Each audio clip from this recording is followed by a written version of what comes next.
எல்லாரும் எப்படி இருக்கீங்க? இப்போ வந்து பூண்டு வந்து சூப்பு எப்படி செய்யலான்னு பார்க்கலாம். குழந்தை பெற்று தாய்மார்களுக்கு பால் கொடுக்குற பெண்களுக்கு வந்து இந்த சூப்பு செஞ்சு கொடுத்தா நல்லா பால் வந்து நல்லா சுரக்கும். அதுக்கு 2 லிட்டர் குக்கர் எடுத்துகிட்டு எண்ணெய் ஒரு 2 ஸ்பூன் ஊற்றிட்டு கடுகு, உளுந்தம் பருப்பு, வெங்காயம் ஒரு வெங்காயம் போட்டு தாளிச்சிட்டு அதுக்கப்புறம் ஒரு 10 பல் பூண்டு இருந்தால் கூட பரவாயில்ல, அதை போட்டுட்டு 1/2 லிட்டர் வந்து தண்ணி எடுத்து ஊற்றிக்கோங்க. 1 ஸ்பூன் உப்பு போட்டுக்கோங்க.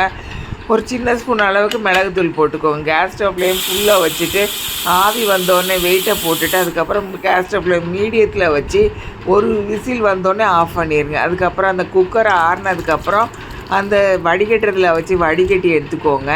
எடுத்துகிட்டு அதை கிணத்துல போட்டு சாப்பிடுங்க. இது நேரம் ஆச்சு. சமையல் தமிழ் சப்ஸ்கிரைப் பண்ணுங்கள். நன்றி. இப்போ ரசம் எப்படி செய்யலான்னு பார்க்கலாம். அதுக்கு வந்து ஒரு கடாய் எடுத்துக்கோங்க. அதில் எண்ணெய் ஊற்றிட்டு கடுகு, வெந்தயம் போட்டுக்கோங்க. அதுக்கப்புறம் ரசப்பொடி எடுத்து 1 ஸ்பூன் எடுத்து போட்டுக்கோங்க. உப்பு வந்து 1 ஸ்பூன் போட்டுக்கோங்க. ரசப்பொடி எப்படி செய்கிறதுன்னு ஏற்கனவே ஒரு வீடியோ போட்டிருக்கேன், அதை பார்த்து செஞ்சுக்கோங்க. ஒரு எலுமிச்சை அளவு புளியை ஊற வச்சு அதுக்கப்புறம் அந்த புளி தண்ணியை எடுத்து அதில் வந்து கரைச்சிட்டு அதுக்கப்புறம் போட்டுக்கோங்க. அதுக்கப்புறம் கொத்தமல்லி கொஞ்சம் போட்டுக்கோங்க. பூண்டு கொஞ்சம் நசுக்கி போட்டுக்கோங்க. அதுக்கப்புறம் தக்காளி வந்து ஒரு சின்ன தக்காளி நசுக்கி அதையும் போட்டுக்கோங்க. அதுக்கப்புறம் வந்து நல்லா முறத்தாளி வந்தோடனே ஆஃப் பண்ணிடுங்க. நன்றி.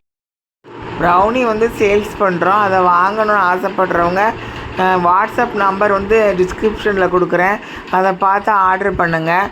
அது முட்டை போட்ட ப்ரௌனி இருக்குது, முட்டை போடாத ப்ரௌனி இருக்குது.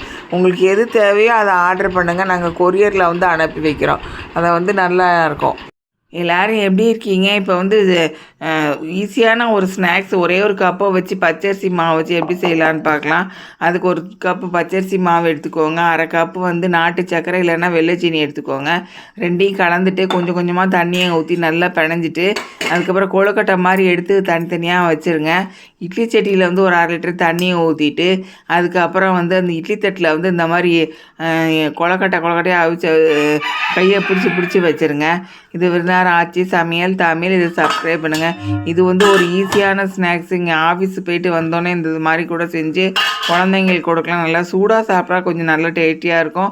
அது கூட தேங்காய் கொஞ்சம் வெட்டி போட்டு அது கூட போட்டு வச்சிங்கன்னா கூட அதுவும் இன்னும் டேஸ்ட்டாக இருக்கும். உங்களுக்கு பிடிச்ச நட்ஸ்லாம் கூட அதில் போட்டுட்டு அந்த மாதிரி பிடிச்சி வைக்கலாம். இதை மாதிரி சமைச்சு குழந்தைங்களுக்கு கொடுங்க. பெரியவங்களுக்கு உடம்பு நல்லா இருந்தால் பெரியவங்களும் சாப்பிடுங்க. இந்த மாதிரி சமைச்சு சாப்பிடுங்க. இப்போ சிறுகிழங்கு வறுவல் எப்படி செய்யலான்னு பார்க்கலாம். அதுக்கு சிறுகிழங்கு வந்து ஒரு 1/4 கிலோ வாங்கிக்கோங்க சூப்பர் மார்க்கெட்லேருந்து. அந்த ஒரு துணியை வச்சு நல்லா அந்த சிறுகிழங்கை வந்து இப்படி தேய்ச்சி விடுங்க. நல்லா ஃபுல்லும் இந்த மாதிரி தேய்ச்சி விட்டு அதில் இருக்கிற மண், தூசி, தும்பெல்லாம் வந்து அந்த தொலியெல்லாம் வெளியே வந்துடணும். அதுக்கப்புறம் அதை எல்லாத்தையும் எடுத்து கழுவிடுங்க. தண்ணி ஊற்றி கழுவிட்டு அதுக்கப்புறம் வந்து அதையெல்லாம் வந்து துண்டாக வெட்டி எடுத்துக்கோங்க. வெட்டி எடுத்துகிட்டு அதை நல்லா வந்து கடாயில் வந்து ஒரு 2 குழிக்கரண்டி நல்லெண்ணெய் ஊற்றிக்கோங்க. இல்லைன்னா உங்களுக்கு எந்த எண்ணெய் பிடிக்குதோ அந்த எண்ணெயை ஊற்றிக்கோங்க. ஊற்றிட்டு அதுக்கப்புறம் வந்து கடுகு, உளுந்தம்பருப்பு, வெங்காயம் வந்து ஒரு வெங்காயம் வந்து வெட்டி போட்டுருங்க. அதுக்கப்புறம் வந்து அதை வந்து நல்லா வதக்குன்னு வதக்குங்க. கேஸ் ஸ்டவ் ஃப்ளேம் ஃபஸ்ட்டு வந்து ஃபுல்லாக வச்சுட்டு அந்த எல்லாம் தாளித்து எல்லாம் போட்டுட்டு அதுக்கப்புறம் வந்து அந்த சிறுகிழங்கை வறுக்கிறதுக்கு அதில் போட்டுருங்க. போட்டுட்டு கேஸ் ஸ்டவ் ஃப்ளேம் சிம்மில் வச்சுக்கோங்க. சிம்மில் வச்சுட்டு அதுக்கப்புறம் வந்து அதில் 1 ஸ்பூன் வந்து உப்பு எடுத்து போட்டுக்கோங்க.